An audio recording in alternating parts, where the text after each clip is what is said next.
Some journeys take you home. Others take you somewhere you never meant to go. The morning I left Jamaica, the sun rose like it always did, bold, certain, and full of promise. I thought that's how my day would go too. I packed my best Sunday hat, my old red cardigan, and a tin of my grandson's favorite coconut drops. 10 years old, imagine that. The last time I held him, he still had milk on his breath. Now, he was turning into a little man. As the taxi rattled toward the airport, I whispered to myself, it's time to go home. But I didn't know yet, home had changed while I was away. The flight was long but gentle. I watched the clouds drift like folded bedsheets, soft and endless. My seatmate was a young woman heading to New York. She asked if I was visiting family, and I smiled proudly. Yes, my grandson. His birthday. I promised I had come this year no matter what. She said how lucky he must be, and I nodded, though deep inside, I wondered if he had even remembered me. Children grow fast. They forget the smell of your kitchen, the sound of your laugh. I reached into my purse and touched the small velvet pouch that always travels with me. Inside was my husband's ring, the only thing I kept after he passed. Sometimes I still turned it between my fingers at night, feeling its cool weight against my skin. It reminded me that love, even after death, leaves fingerprints. When the plane landed, I felt my chest tighten with excitement. I imagined my daughter waving from behind the arrivals barrier, my grandson running forward with his backpack swinging, maybe even my son-in-law smiling like a man who still respects the old ways. But when I came through the doors, it wasn't like that. My daughter was there, yes, but her wave was slow, her eyes tired. She hugged me, but her shoulders stayed stiff. "Ma," she said softly, "you look good." Her husband stood a few steps behind, scrolling through his phone, not even looking up until she nudged him. "Oh. Hey, Ma," he said, forcing a grin. "Good flight?" "It was fine," I said. But inside, I felt the chill of something polite, not loving.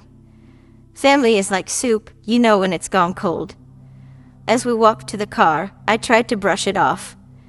Maybe they were stressed. Maybe the boys' birthday planning had worn them out. But then, as I reached for my suitcase, I noticed something. Across the parking lot, a woman waved, a tall woman, light-skinned, wearing a soft blue dress and a wide-brimmed hat. Her smile stretched warm and easy, but not at me. She was waving at my son-in-law. He froze for just a second. Then, like he remembered himself, he lifted his hand in a half-wave and quickly looked away. My daughter didn't notice, or maybe she pretended not to. But I noticed everything. And that's when I saw it, a flash of gold on the woman's hand as she dropped her arm. It wasn't just any ring. It looked exactly like my husband's wedding band. Now, maybe you had think I was imagining things. Old eyes see ghosts where there are none. But no, I knew that ring like I knew my own name. I bought it myself 52 years ago, from a tiny shop near Halfway Tree. The engraving inside was my doing, a small L for love always, because the jeweler's hand had trembled when he tried to write the full words. And before my husband was buried, I made sure the ring was still on his finger. I remember because I kissed it goodbye.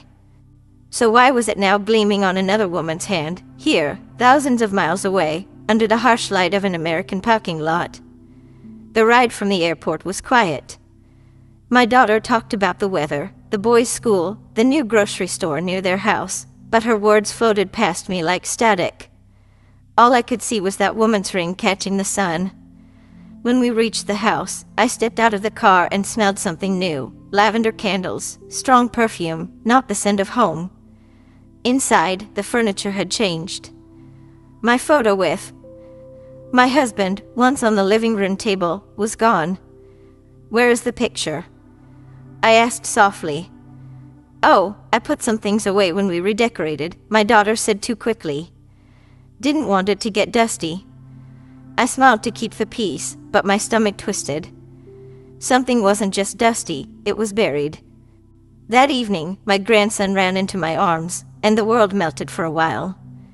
He had my husband's eyes, deep and curious. I held him longer than he liked, kissed the top of his head, and let him talk about his school projects, his new bike, his favorite superhero. It was a joy I'd waited for all year. But even then, my mind kept circling back to that ring, and the woman waving. Later that night, I sat on the porch while everyone slept. The air was heavy, humming with summer bugs. I reached into my purse again and took out the velvet pouch. My husband's ring still sat inside, right where it belonged. So how could there be two? Unless he had had another. Or, and my chest went cold, the one in my pouch wasn't the real one at all. I shook the thought away. No. My husband was a good man. Faithful. Devoted. At least, that's what I had built my memories upon. And memories, I had learned, can be the softest kind of lie. The next morning, my daughter told me we had be attending a small pre-birthday gathering at the park. Just some family and friends, she said. As we packed up the car, I saw the woman again, the one from the airport. This time, she was standing by the picnic tables, arranging cupcakes, laughing with the children. And there it was again, that gold ring catching the sunlight like a signal flare. My hands went cold. I watched as my son-in-law bent down to help her lift a box, their eyes meeting just a little too long. My daughter was busy cutting fruit, smiling but not seeing. The woman caught me watching her. And then she smiled, not kindly, but knowingly. I told myself to stop imagining. But I couldn't. Because when she turned to pass a cupcake to a child, I saw the engraving inside the ring. A faint mark, a single letter. An L. My breath caught. The world spun a little. It wasn't just similar. It was my husband's ring. The same one I thought I buried with him years ago. That night, I couldn't sleep. I sat in the guest room, the moonlight slipping through the blinds, and I whispered to myself like I used to when I was scared as a girl, "Don't start seeing things that aren't there." But the truth was, something was there. Something sitting just beneath the surface, waiting to rise. I decided that tomorrow, I had looked for proof. I had find that ring up close, or I had lose my mind trying. I just needed one clear look to know if what I had seen was real. But before I could rest, I heard a sound, a soft buzz from the driveway. I peered out the curtain and saw my son-in-law standing outside his car, talking on the phone. His shoulders were tense, his voice low. Then headlights flashed from across the street, another car pulling up. It was her. The woman. She stepped out, smiling again, and he moved toward her like a man who had been waiting all night. And as she reached for his hand, that gold ring gleamed once more, moonlight catching the curve of it like it wanted to be seen. At the airport pickup, I thought I saw something I couldn't explain, a woman waving, wearing my dead husband's ring. But tonight, in the quiet of my daughter's driveway, I saw it again, and this time it waved back. You can forget a face, but never a ring that once said forever. The birthday party was supposed to be loud, messy, full of laughter, the kind of day that fills your bones with warmth. But all I could feel that afternoon was the weight of that ring. I barely slept the night before. My eyes burned, but I forced a smile as my grandson ran to me, frosting already on his face. He tugged my hand toward the cake table, babbling about superheroes and presents. And there she was again, the woman from the airport parking lot. The same perfect hair, same coral lipstick, same soft laugh that didn't quite reach her eyes. She was handing out plates of cake, moving easily among the guests, like she belonged there. And on her left hand, glinting in the sun like a taunt, was my husband's ring. For a moment, I couldn't breathe. The chatter, the music, the wind rustling the balloons, it all went silent around me. My hand gripped the edge of the table until I could feel the veins straining. I took a slow step forward, pretending to admire the cake. But my eyes were locked on her hand. Yes. The same worn band, the slight nick near the edge, from when my husband dropped it during our 30th anniversary dinner. I remember teasing him, maybe that scratch is where time got stuck for us.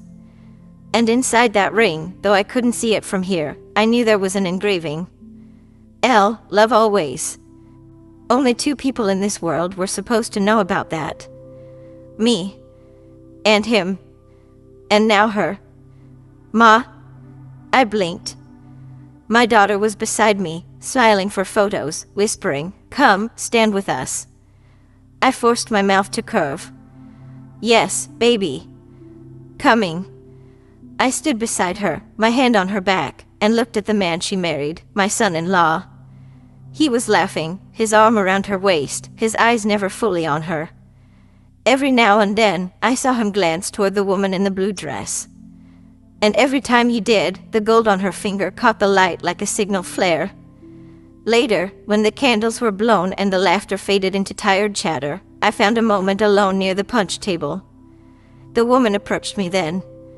Up close, she smelled of expensive perfume, not sweet, but sharp, like something that burns clean. "You must be his mother," she said softly. "He told me so much about you." Her smile was too sure. Her tone too gentle to trust. "My son?" I asked carefully. She laughed lightly, like she had said something silly.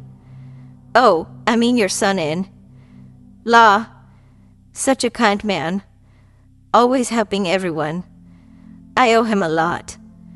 I looked at the ring again. "That's a lovely band," I said, voice steady but cold. She lifted her hand, admired it. "Thank you. It was a gift. Very special." My throat tightened. "From him?" She tilted her head, lips curving. "From someone who said it once meant forever." And before I could ask more, she was gone, walking toward the lake's edge with her phone in hand, sunlight flashing once more against that cursed gold. That night, I sat on the guest bed long after everyone had gone to sleep. The laughter of the party still echoed faintly in my ears. But under it, something darker throbbed, confusion, anger, disbelief. That ring. That engraving. That woman's smirk. It couldn't be coincidence. It couldn't. I went to my suitcase and pulled out the little velvet pouch I always carried when I traveled. My fingers trembled as I opened it. Inside lay my husband's band, safe, cold, real. But even holding it didn't calm me. Because what if this wasn't the real one? What if the grave had not held what I thought it did? The thought sliced through me. Had someone changed it? Stolen it? But who? No one had touched his grave. I had been there every year on his birthday, cleaning the stone, whispering prayers. The soil had never been disturbed. Still, that woman's ring was his. Every line of it. I couldn't sleep. Around 2 a.m., I crept into the hallway, the house silent except for the ticking clock. My daughter's door was cracked open. She slept lightly, one hand across her chest. I wanted to ask her, but what would I say? "There is a ghost wearing your father's ring, and she is flirting with your husband?" No, not yet. Instead, I walked to the living room. Family photos lined the walls, but something had changed here too. The picture of my daughter's wedding, once front and center, was gone. In its place, a framed print of their family at the beach, but I noticed the odd thing, my daughter's smile looked strained, her husband's arm barely touching her shoulder. And there, on his hand in that photo, no wedding band. My heart began to pound. I turned toward the cabinet where I had stored my old jewelry box when I arrived, tucked safely behind the sofa. When I opened it, my breath hitched. Inside were the small treasures I had kept from Jamaica, my husband's cufflinks, a strand of pearls, the silver brooch shaped like a hummingbird. But the matching ring, my half of the set, the one I had worn for 52 years and only took off when I traveled, was gone. I stared into the box, the empty groove where the ring had rested for decades now a hollow shadow. I felt the world tilt beneath me. If that ring was missing, and the woman's ring looked like my husband's, then whose was this one in the velvet pouch? For the first time in years, I felt fear that wasn't just in the mind, it was in the bones. Something had been taken from me, not just a ring, a piece of my life, my trust, my history. The jewelry box slipped from my hand and hit the floor with a dull thud, scattering earrings and old memories across the rug. And in the stillness that followed, I heard something outside. A car door. Then hushed voices. I peeked through the blinds, saw the same car that had dropped the woman at the park. And in the glow of the streetlight, my son-in-law's silhouette leaned against it, his face close to hers. She lifted her hand, the gold ring glinting faintly, and rested it on his cheek. He didn't pull away. I stood there, watching my family unravel under the night sky, clutching the fake ring, or maybe the real one, in my shaking hand. My husband's voice echoed in my head, from long ago, the day he gave it to me. If you ever lose this, just listen to me. I will be where the truth is.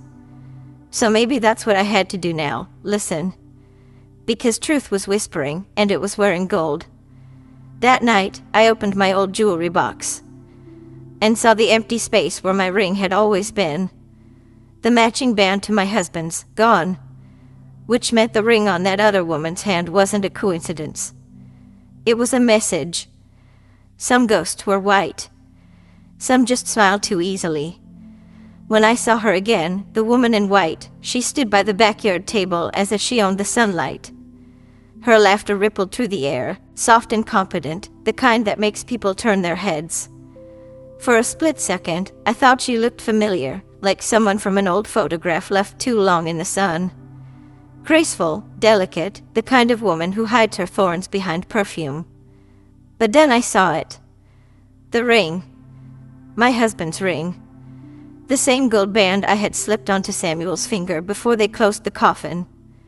It had been loose. I remember adjusting it, whispering, "Rest easy, my love. You will always wear my heart." And yet here it was, gleaming on the hand of a stranger, flashing in the sunlight like betrayal came to life. The birthday laughter faded to a dull hum. Children chased balloons, adults passed plates, the air thick with sugar and music, but all I could hear was the pounding of my pulse.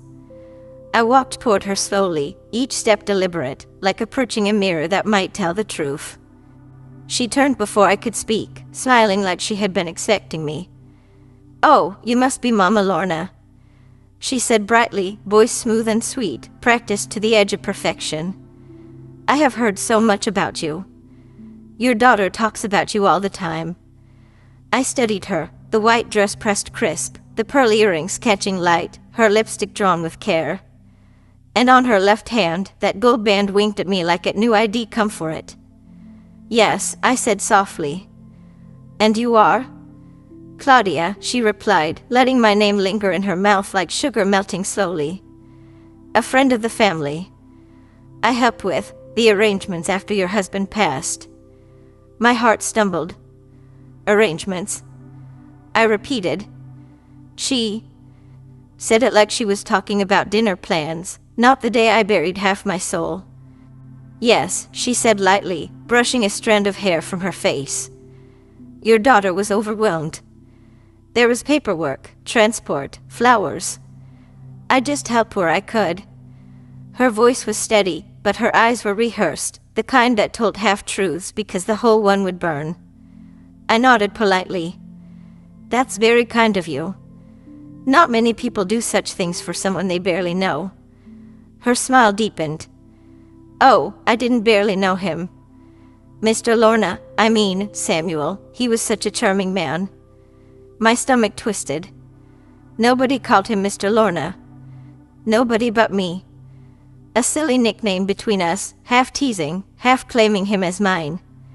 And now she had said it like a memory she owned.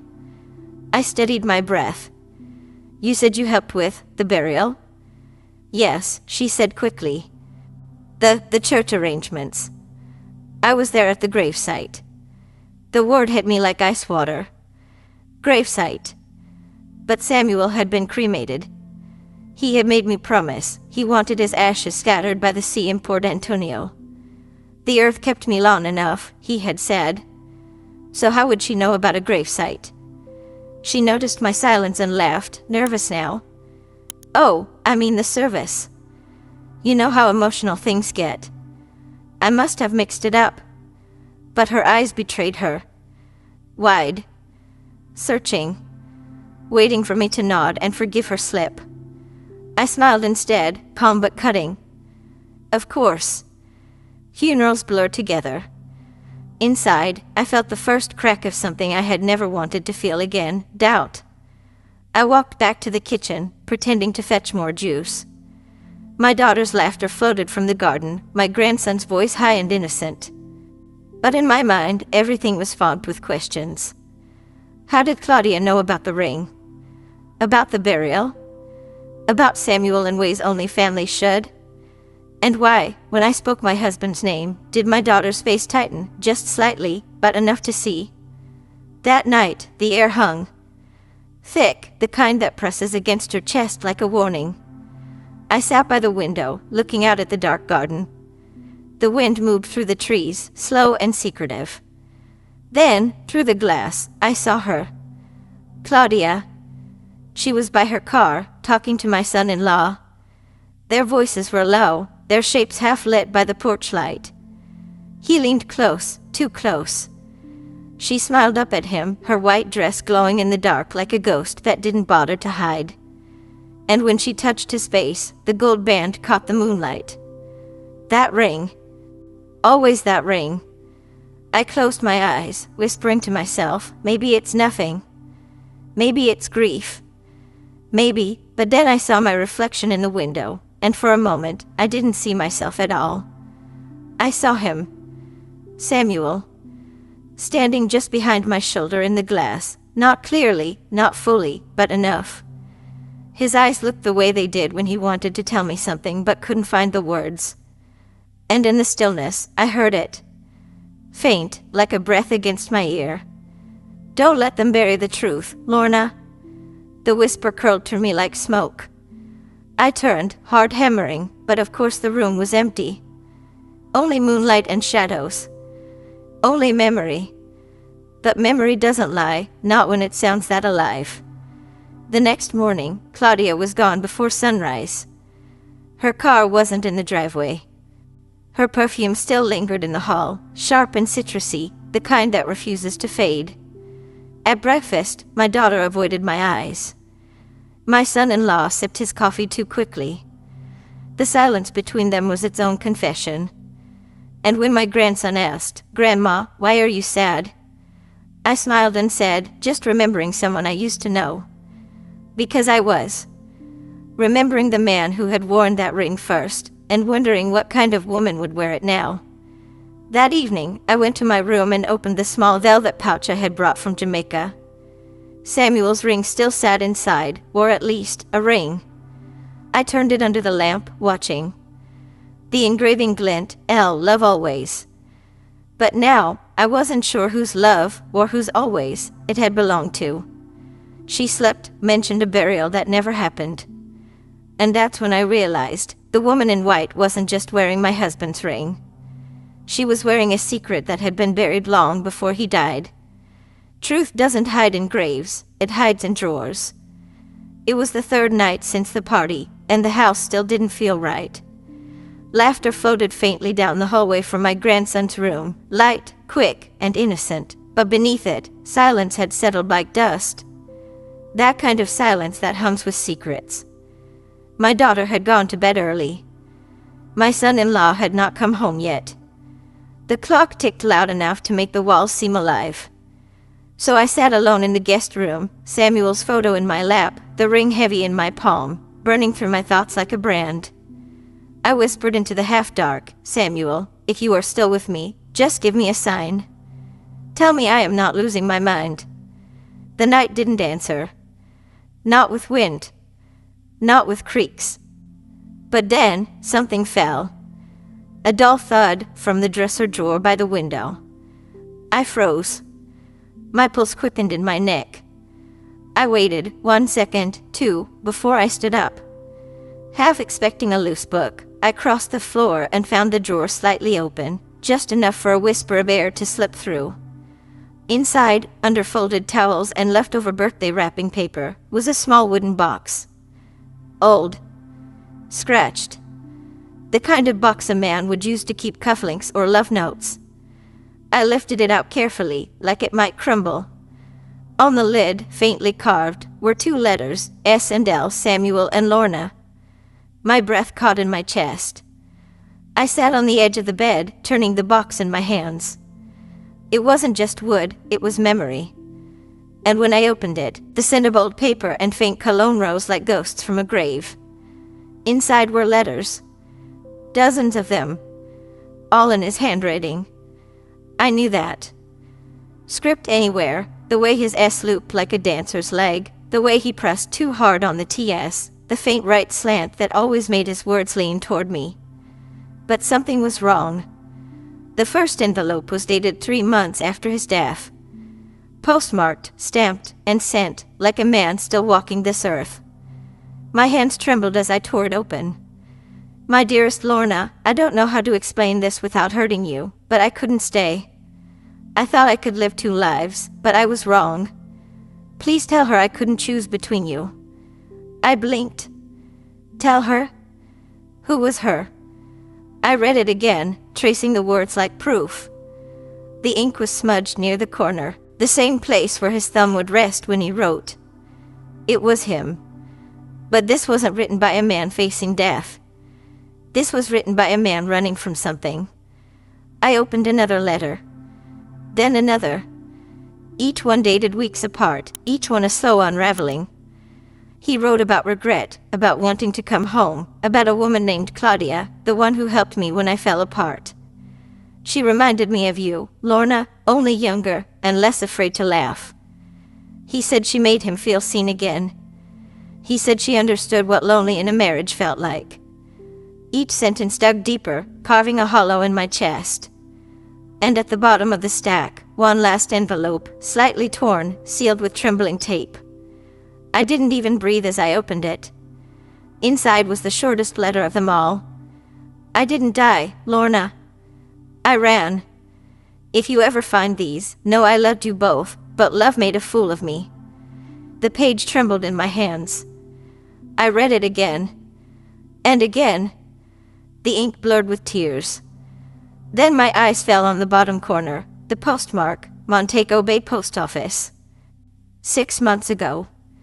6 months ago, I was standing by his urn, crying into an empty sea. The room tilted. My breath hitched. I turned the envelope over, my fingers shaking, and froze. There, faint but legible, was a return address. Not in Jamaica. Not overseas. Just 2 towns away. For a long time, I didn't move. If this was real, if Samuel was alive, then the woman with the ring wasn't just a thief. She was his second life. And this box, was his confession. I spread the letters across the bed. They fluttered like trapped birds in the wind from the ceiling fan.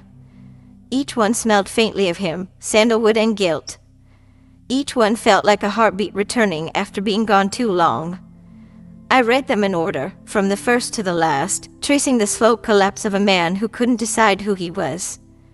A man torn between duty and desire. A man who didn't die, he just disappeared into a lie he built himself. I thought about that night at the party. The strange woman. The ring. Her eyes when she said, he wanted me to have this. I had thought she was cruel. Now I wasn't so sure. Maybe she wasn't stealing. Maybe she was following instructions. Maybe she had been waiting too. I held one letter close, whispering his name. Why, Samuel? Why didn't you just tell me? The paper didn't answer. Only the sound of my own heart did, breaking, not from betrayal, but from the years of silence between us. The kind of silence that doesn't come from secrets, but from fear. Outside, a car passed, its headlights slicing through the curtains, lighting the room like a confession booth. The letters glowed under that brief light, like witnesses. I stacked them gently, placed them back in the box, and closed the lid. My fingers lingered over the cart initials, S and L. The same initials engraved on our wedding silver. The same ones etched in my memory. I stood by the window, the night air cool on my skin. Somewhere out there, 2 towns away, was a man who once promised me forever. A man who chose to keep living, but without me. And though part of me wanted to scream, another part only whispered, maybe that's the cruelest kind of death, the one where they keep breathing. As I turned off the lamp, the box still sat on the nightstand, its shadow stretching long across the wall. I couldn't tell if it looked like a coffin or a cradle. Maybe both. Because inside that little wooden box, Samuel still lived. In ink. In guilt. And in the pieces of my heart I didn't even know I had kept. One letter ends with a return address, just 2 towns away. And tomorrow, I am going to find out who has been writing from the dead. When love is built on lies, even graves start to whisper. I had not slept. The letters lay scattered on the table, their words circling my mind like ghosts that refused to rest. 2 towns away. That single line echoed louder than the rain outside. I had spent the night rereading every envelope, tracing the ink as if the strokes could tell me which version of Samuel was real, the man I buried, or the man who ran. But before I went looking for him among the living, I needed to face where he was supposed to be, among the dead. So that morning, with clouds pressing low and the world wrapped in gray, I took a cab to the cemetery. The same one where we had said goodbye 3 years ago. The same path where I had walked in black shoes, clutching white lilies, trying to believe that love could die with the body. The driver dropped me near the gate, his radio humming a gospel song too soft to recognize. The air smelled of wet soil and old flowers, the kind of scent that lingers when sorrow never leaves. The caretaker met me there. An older man, kind-faced, with a limp and boots caked in mud. His voice was rough, but gentle. "Morning, ma'am. You visiting someone special?" I nodded, clutching my purse tight. "My husband, Samuel Linton." He pulled out a ledger, worn, weathered, its corners soft from years of grief passing through it. He flipped through the pages, lips moving silently as his finger traced each name. Then he frowned. "Ma'am, you sure about the spelling?" "Yes. Linton." I swallowed hard. He was buried here 3 years ago. Section B, near the big mango tree. He flipped again, slower this time. Then he looked up, his brow furrowed. "There is no Samuel Linton listed here. Not in Section B, not anywhere in this cemetery." My knees weakened. "That's impossible." He gave me that soft, puzzled look people save for those standing at the edge of a bad dream. Maybe the body was cremated, and just the ashes placed. Happens sometimes. Families keep it private, no record. Especially when it's a sealed casket. "Sealed?" I repeated. He nodded. "Yes, ma'am. The file says the coffin came in sealed, by family request. No viewing, no open service. Just a blessing, then straight to the ground. Family request." My breath caught. I had not asked for that. In fact, I had begged to see him one last time. But my daughter insisted it was too painful, said the accident had left him unrecognizable. And I believed her. Because grief makes fools of mothers, too. The caretaker must have seen the color drain from my face. He reached out, steadying me. "Let's walk, ma'am. There is a headstone. Maybe it will bring you peace." We walked together down the gravel path. Rain clung to the leaves, dripping in slow, steady tears. I could feel the earth give slightly beneath each step, soft, like it remembered too much. Then I saw it.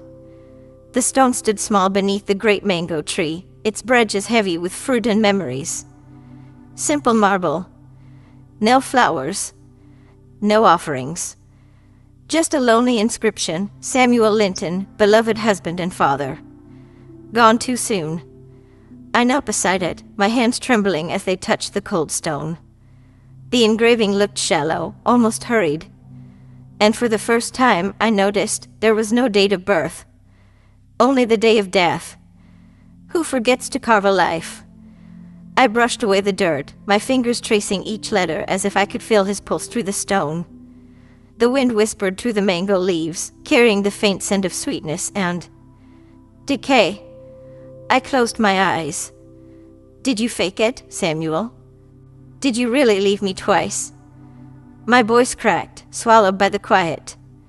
The caretaker stepped back, giving me space. I stayed kneeling, my memories replaying like broken film, the sealed coffin, the rushed ceremony, my daughter holding me too tightly as if afraid I'd looked too close. And then it all snapped into place. The distant daughter. The missing jewelry box. The woman with his ring. The letters dated after his death. My daughter had known. She had helped him banish. But why? Money? Shame? Or something darker, something she couldn't bear to tell me? A chill ran down my spine. I felt it before I heard it. Footsteps. Soft. Careful. Deliberate. The air shifted. I turned slowly, expecting the caretaker. But it wasn't him. It was her. The woman from the party. She looked almost ethereal in the gray light, her white dress swaying with the breeze, her hair pinned in perfect waves. But her eyes were different now. No longer sharp. No longer smug. They were tired. In her hands, she carried a bouquet of lilies, the same flowers I had brought 3 years ago. "Beautiful day to visit," she said softly, kneeling beside the grave. Her voice trembled slightly, though she tried to hide it. She placed the flowers gently against the headstone, arranging them with a tenderness that made my chest ache. I stared at her. My pulse thundered. "What are you doing here?" She didn't answer at first. She just looked at the stone, her expression unreadable. Then, finally, paying my respects. To the man we both loved. My throat tightened. You knew he was alive?" Her gaze flicked up to mine. And for a heartbeat, the wind stopped. There it was, the truth, shimmering just behind her calm. Guilt. She looked down at her hand. The ring glinted, his ring, catching the pale light like an accusation. Then she said it. "I didn't bury a stranger, Mrs. Linton. I buried the man who promised me forever." The world tilted. "What do you mean?" My voice was barely a whisper. She took a slow breath. "The day they said he died, he came to me. Broken. Desperate. He said he couldn't keep living 2 lives. He wanted to disappear, start fresh. He said his wife deserved peace, and so did I. My heart thudded in my ears. And my daughter? She helped him, the woman said quietly. She arranged everything. Papers, a fake certificate, the sealed casket. She thought it would save you, that knowing the truth would destroy you. Tears blurred my vision. And you just let him go?" Her lips trembled. "I let him believe he could be happy. But lies, they rot everything they touch." She brushed the stone with her fingertips. "I buried him here when he died for real, a few months ago. A heart attack. Alone. No one came for him."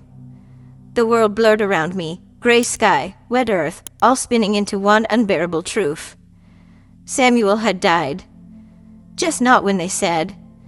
And not the man I thought he was. I reached out and steadied myself against the stone. "He ran, and you buried him." She nodded.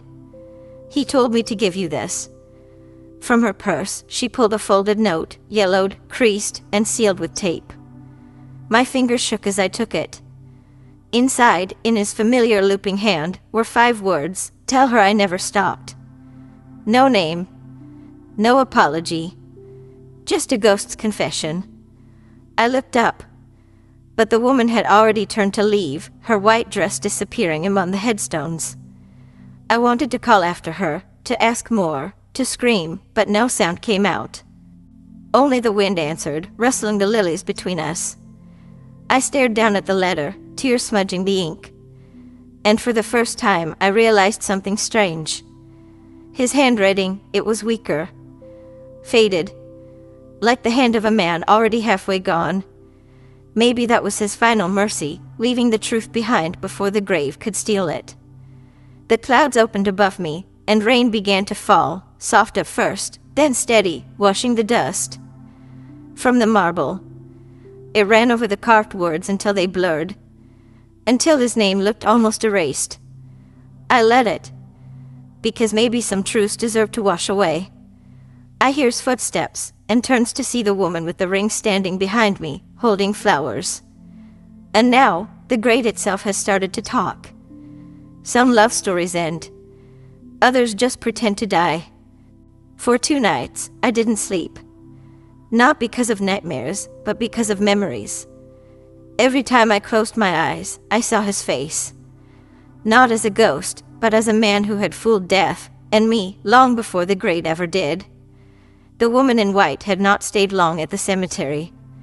She had said her piece, left her flowers, and walked away, leaving her perfume behind like a whisper too afraid to finish its sentence. But her words, they refused to leave me. I buried the man who promised me forever. It replayed in my head until dawn. If forever was hers, what was mine? A lie wrapped in lilies?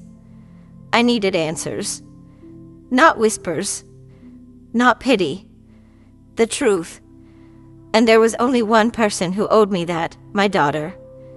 When you demand the truth, be ready, it doesn't always come gently. She opened the door before I even knocked. Her face, pale, sleepless, looked like it had been expecting me. Her voice trembled when she said, "Mom, come in." The kitchen looked the same chipped tiles, same lace curtains fluttering against the morning light. But it didn't feel like home anymore. It felt like a courtroom where memory stood trial. We sat at the table, the same one where laughter used to live. Now, silence sat between us like a third guest. I placed one of the letters in front of her, the one with the return address. "Tell me, Denise," I said, trying to steady the storm inside me, "how long have you known he was alive?" Her fingers froze. She didn't even pretend not to know what I meant. "Since the day he left," she whispered. My heart stumbled. "You knew?" Tears welled in her eyes. "He begged me not to tell you. He said he couldn't face you after what he had done, that it would break you more than death ever could." Her voice cracked on the word death. And suddenly, all those nights of mourning came flooding back. Candles, hymns, flowers, lies. "What did he do, Denise?" I asked, the air growing heavy. She hesitated. Then she said the words that cut open 3 years of peace. "He had been living with her, Mama, the woman from the party, before he got sick." The world tilted. My breath vanished. I could hear my own pulse pounding like footsteps running from the truth. She continued, her words trembling but unstoppable now.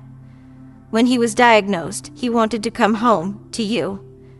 But she found out, and there was a fight. He didn't want you to see him dying. He said you deserved to remember him strong. So he asked me to stage it, the service, the sealed coffin, everything." Her confession blurred into one long ache. Each sentence stripped away another illusion. I had mourned a man who wasn't dead. I had buried love when love had already buried itself. Some truths don't shatter you. They hollow you out so you can feel yourself again. I sat in silence for a long while. The hum of the refrigerator was the only sound brave enough to exist. Then, softly, I asked, "And a ring?" Denise walked to a small wooden box on the counter. She opened it, and my breath caught. Inside was another envelope, its edges yellowed, sealed with the handwriting I had once known better than my own. She slid it toward me. "It was his last note," she said quietly. "He left it for her. But I think, maybe you should read it first." My fingers trembled as I opened it, half afraid the paper would crumble beneath the weight of its own guilt. It was short, far too short for a lifetime of betrayal. "You were the piece I wasn't brave enough to choose. I wore the ring as a promise, not to love again, but to love better next time. If she ever sees this, tell her the truth wasn't betrayal. It was weakness. And I am sorry. No grand apology. No explanation big enough to mend what he broke. Just words, and a signature that faded at the edge, as if he couldn't even bear to finish his own name. I didn't cry out this time. The tears that came were quiet, not angry, not desperate. Just tired. Like rain that had been waiting for permission to fall. Because I finally understood. Not all love stories are clean. Some rot in the dark, trying to keep their shine. Closure doesn't always come knocking. Sometimes you have to drive to it. Later that afternoon, I drove to the real cemetery, 2 towns over. The place where he was truly buried. The caretaker, a kind old woman with silver hair, led me through rows of nameless stones until we reached a small patch of grass. No marble. No grand headstone. Just a modest plaque, weathered by truth. She said softly, he passed quietly. The lady who buried him came often. Always alone. Always brought lilies. Lilies. The same kind I had once placed on his grave, the fake one. Life's cruel poetry. When she walked away, I knelt by his plaque and placed the ring, the one the woman in white had worn, beside his name. It caught the sunlight, a small circle of forgiveness glinting in the breeze. You left us both half a story, I whispered.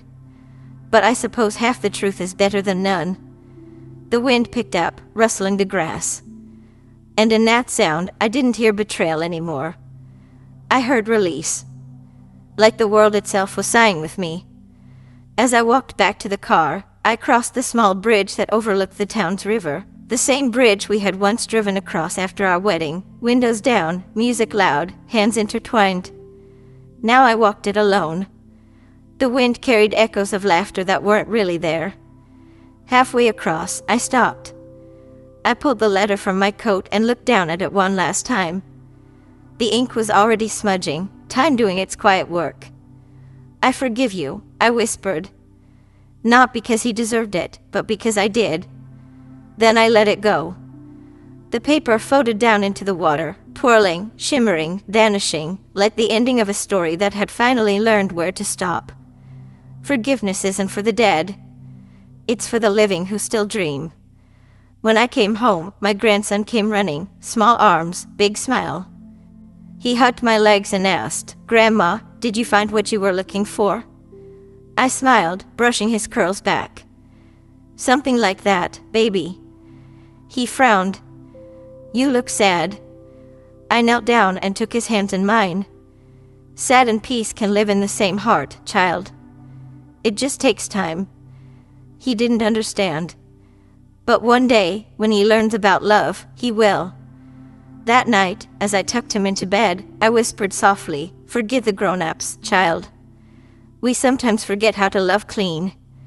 He smiled through sleepy eyes, and for a moment, the world felt light again. When the house went quiet, I stood by the window and looked at the small suitcase still by the door, half packed, half forgotten. I had come here for a birthday. But I had found something else entirely. I thought I was chasing a ghost.